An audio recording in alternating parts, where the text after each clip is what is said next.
ஸ்ரீ சிவமகாபுராணம். அதிலே 7வதான வாயவிய சம்ஹிதை, அதிலே உத்தரகண்டம், அத்தியாயம் 24 முதல். இங்கு சிவபூஜை முறைகளை பற்றி விவரிக்கிறார். உபமன்யு முனிவர் கூறுகிறார், யதுகுலநந்தனா, ஸ்ரீகிருஷ்ணா, சிவபூஜை செய்வதற்கு தொடங்கும் முன் நறுமணச் சந்தனம் கலந்த நீரை மூலமந்திரமான திரு 5 எழுத்து விபூதி சுத்தி செய்து பின் அந்நீரால் பூஜை இடத்தை புரோக்ஷித்து மந்திர சுத்தி செய்தல் வேண்டும். பின் நறுமண மலர்களை அவ்விடத்தில் இறைக்கவும். ஹட் என்கிற அஸ்திர மந்திரம் சொல்லி அவ்விடத்தில் உள்ள தடங்கல்களான விக்னங்களை நீக்க வேண்டும். அதன் பின் ஹூம் என்கின்ற கவச மந்திரம் சொல்லி பூஜை செய்யும் இடத்தின் நாற்புறமும் அவகுண்டனம், அதாவது அவகுண்டன முத்திரை காட்டி நீரால் அவ்விடத்தை புரோக்ஷிப்பது செய்ய வேண்டும். அஸ்திர மந்திரமான அஸ்திராயபட்டு என்கிற மந்திரத்தை கூறி பூஜை செய்யும் இடத்தை சுற்றி நாற்புறம் நியாசம் செய்யவும். அங்கு தர்பை புல்லை பரப்பி அவ்விடத்தை புரோக்ஷித்து சுத்தம் செய்யவும். பூஜைக்கான அனைத்து பாத்திரங்களையும் மந்திரம் கூறி நன்கு சுத்தி செய்ய வேண்டும். இதற்கு திரவிய சுத்தி என பெயர். புரோக்ஷணி பாத்திரம், அர்க்ய பாத்திரம், பாத்திய பாத்திரம், ஆச்சமனீய பாத்திரம் என்கிற 4 பாத்திரங்களையும் நன்கு சுத்தி செய்து அவற்றை தூய்மையான நீரால் நிரப்பி அதில் கிடைத்த அளவு தூயதான குங்குமப்பூ, பச்சை கற்பூரம், செஞ்சந்தனம் முதலியவற்றை இடவும். புண்ணிய திரவியங்கள் எவையென தெரியுமா? 5 ரத்தினங்கள், வெள்ளி, பொன், நறுமண சந்தனம், நறுமண பூக்கள், அக்ஷதை, பழங்கள், இளந்துளிர்கள், தர்பை முதலியன அனைத்தும் பலவிதமான புண்ணிய மங்களகரமான திரவியங்கள். ஸ்நானத்திற்கும் குடிப்பதற்குமாக வைக்கப்பட்டுள்ள தூய நீரில் நல்ல நறுமண பொருட்களையும் குளிர்ந்த நறுமண பூக்களையும் இடவும். பாத்திய பாத்திரத்தில் வெட்டிவேர் மற்றும் சந்தனத்தை இடவும். ஆச்சமனீய பாத்திரத்தில் ஜாதிக்காய், கங்கோலம், பச்சை கற்பூரம், தமாலம் ஆகிய நறுமண பொருட்களை பொடி செய்து போட வேண்டும். அனைத்து பாத்திரங்களிலும் ஏலக்காயை பொடி செய்து போட வேண்டும். அர்க்ய பாத்திரத்தில் பச்சை கற்பூரம், சந்தனம், தர்பை புல்லின் நுனி, அக்ஷதை, யவம், நெல், எள், நெய், வெண்கடுகு, புஷ்பம், திருநீரு ஆகியனவற்றை இட வேண்டும். தர்பை, புஷ்பம், யவம், நெல், தமாலம் அதாவது பச்சிலை, திருநீரு ஆகியவற்றை புரோக்ஷணி பாத்திரத்தில் இடவும். அனைத்திற்கும் முதலில் மந்திர நியாசங்களையும் பின் கவசமந்திரத்தினால் அவற்றை சுற்றி ரட்சையையும் செய்யவும். பின் அஸ்திர மந்திரத்தினால் காப்பு கட்டுதலை செய்து தேனுமுத்திரை காட்ட வேண்டும். பூஜா திரவியங்கள் அனைத்தையும் புரோக்ஷணி பாத்திர நீரால் மூலமந்திரம் கூறி புரோக்ஷித்து முறைப்படி சுத்தி செய்யவும். அதிகமான பாத்திரங்கள் கிடைக்கவில்லை எனில் புரோக்ஷணி பாத்திரம் மட்டுமாவது வைத்துக் கொண்டு அதில் உள்ள நீரால் அர்க்யம், பாத்தியம் முதலென அளிக்கலாம். அதன் பின் மண்டபத்தில் தென்துவார பாகத்தில் பக்ஷ்யம், போஜ்யம் முதலியன வரிசைப்படி விநாயகருக்கு பூஜை செய்யவும். பின்னர் முதல் வாயில் படி அருகிலுள்ள நந்தியம் பெருமானுக்கு முறைப்படி பூஜை செய்யவும். அவரது திருமேனி பொன்மலை போன்றது. அமைதியான திருமேனி முழுவதும் திரு ஆபரணங்கள்.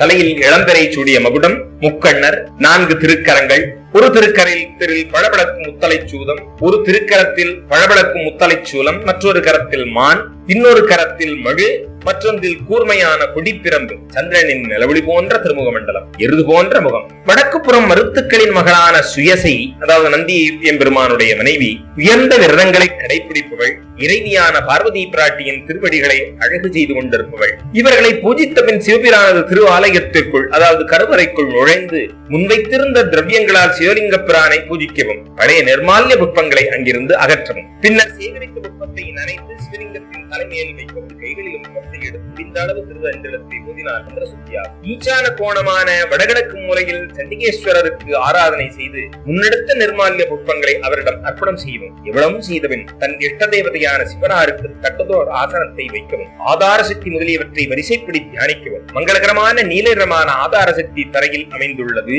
அதன் மேல் படம் விரித்தாடும் தேஜோமயமான சர்ப்பமான அனந்தன். அவருக்கு வெண்முட்டுமளவு உயர்ந்த 5 தலைகள். இந்த அனந்தருக்கு மேல் பத்ராசனம். இதன் 4 கால்களும் சிங்க வடிவானவை.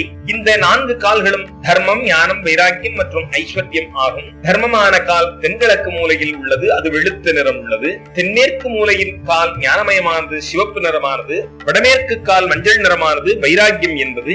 ஐஸ்வர்யம் என்கிற கால் வடகிழக்கில் உள்ள கால், அது சியாமள நிறமானது. அதர்மம் முதலியன அந்த ஆசனத்தின் கிழக்கு முதலிய இடங்களில் முறைப்படி உள்ளன. அதாவது அதர்மம் கிழக்கில், அஞ்ஞானம் தெற்கில், அவைராக்கியம் மேற்கில், அனைஸ்வர்யம் வடக்கில் என. இவற்றின் நிஜம் ராஜாவர்த்தி மணியை போன்றது என நினைத்துக் கொள்ளவும். இந்த பத்ராசனத்தின் மேல் வெண்டாமரை போன்ற ஆசனம். இதன் 8 தளங்களும் அனிமா, மகிமா, கரிமா, லகிமா, பிராப்தி, பிராகாமியம், ஈஜித்வம், வசித்வம் முதலிய 8 செல்வங்களும், வாமதேவர் முதலிய ருத்ரர்கள் வாமா முதலிய சக்திகளோடு அதன் கேச்சரங்களாக உள்ளனர். மனோன்மணி முதலிய சக்திகளே அதன் விதைகள்.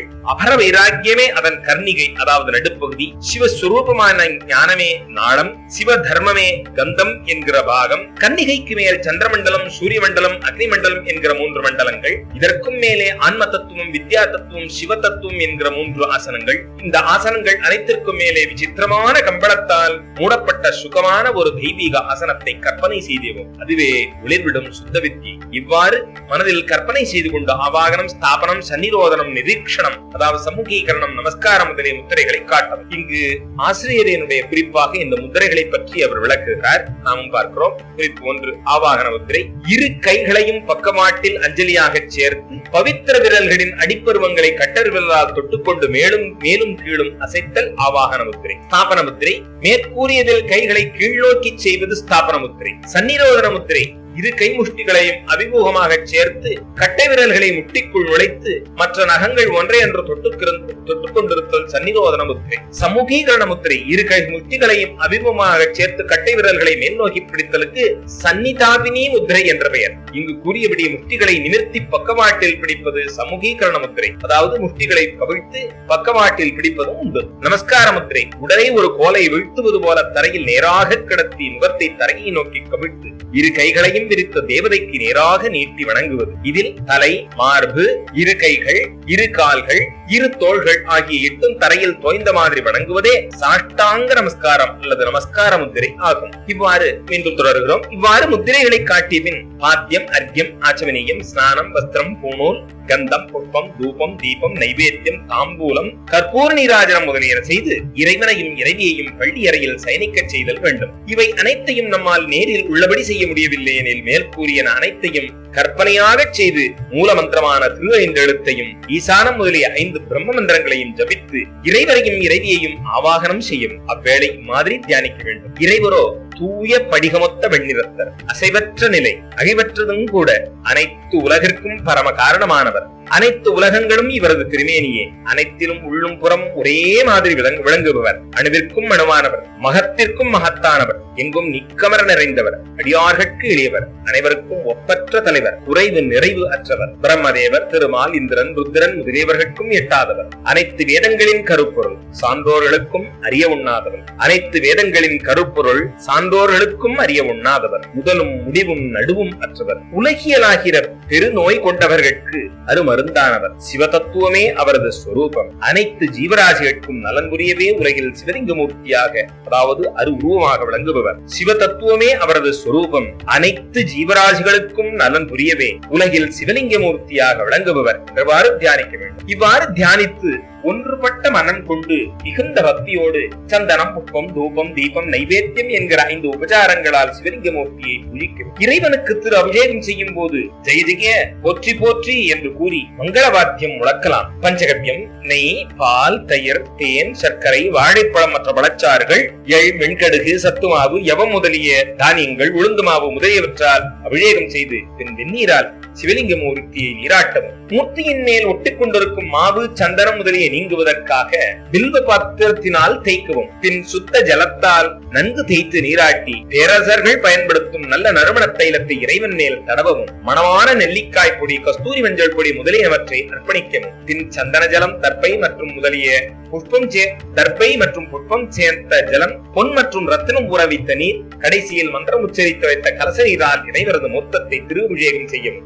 இத்தனை திரவியங்களும் கிடைக்காமல் போனால் கிடைத்த திரவியங்களாலும் சுத்தமான நீரினாலும் கூட அபிஷேகம் செய்யலாம். கலச நீர், சங்கத்தில் வைத்துள்ள நீர், வர்த்தனி கலச நீர், தர்பை, புஷ்பம் ஊற வைத்த நீர் முதலியவற்றாலும் நிறைந்த பக்தியோடு மந்திரம் கூறிய வண்ணம் இட்ட தேவதையை நீராட்டலாம். நீராட்டும் போது பவமான சுத்தம், ருத்ர சுத்தம், நீலருத்ர சுத்தம், வரித மந்திரம், லிங்க சுத்தம், அதர்வசிர உபனிஷத்து, ருக்வேத பஞ்ச சுத்தம், சாமவேத ருத்ர சுத்தம், ஈசானம் முதலிய பஞ்ச பிரம்ம மந்திரங்கள், திரு 5 எழுத்தான பஞ்சாட்சரம், பிரணவமான ஓங்காரம் முதலிய மந்திரங்களை கூறலாம். இறைவனுக்கு செய்வது போலவே இறைவிக்கும் திரு அபிஷேகம் செய்ய வேண்டும். இருவரும் ஒன்றன்றோ, ஆகவே பேதமில்லை. முதலில் இறைவனுக்கும் பின் இறைவிக்கும் பூஜை செய்யவும். உமையொரு பாகனாக, அதாவது அர்த்தநாரீஸ்வரராக பூஜிக்கும் போது முன்பின் என்கிற விசாரம் இல்லை, அதாவது முன்பின் என்கிற கருத்தில்லை. ஏனெனில் உமையொரு பாகனாக பூஜிக்கும் போது இருவருக்கும் ஒரே சமயத்தில் பூஜை நடக்கிறது. தூய நீரால் சிவலிங்கமூர்த்தியை நீராட்டிய பிறகு நல்ல வெண்ணையார வஸ்திரத்தினால் துடைத்து புது வஸ்திரம் உடுத்தி பூணுலையும் அணிவிக்கவும். பின் பாத்தியம், ஆச்சமனம், அர்க்கியம், கந்தம், புஷ்பம், திருவாபரணங்கள், தூபம், தீபம், நைவேத்தியம், குடிநீர், வாயலம்ப தீர்த்தம்,